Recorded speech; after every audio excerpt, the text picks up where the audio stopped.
Maoist నేత మెట్టూరి జోగారావు స్వగ్రామంలో విషాద ఛాయలు అలుముకున్నాయి.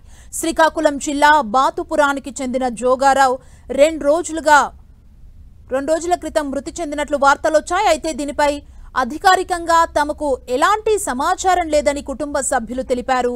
ఈ విషయంపై పోలీసులను సంప్రదించినా ఎవరూ సమాచారం చెప్పడం లేదని వారు వాపోయారు. దశాబ్దాల క్రితం ఇంటి నుంచి వెళ్లిపోయిన జోగారావు ఎప్పుడూ ఊరికి తిరిగి రాలేదని ఆయన కుటుంబ సభ్యులు తెలిపారు.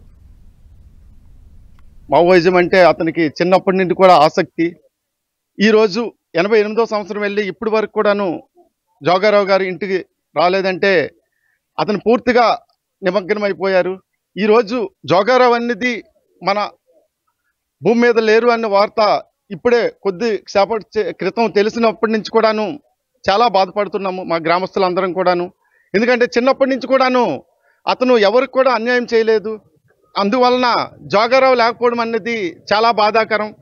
ఇంతకన్నా మేము చెప్పడానికి ఏం లేదు. చాలా బాధిస్తున్నాం మా గ్రామస్తులందరం కూడా.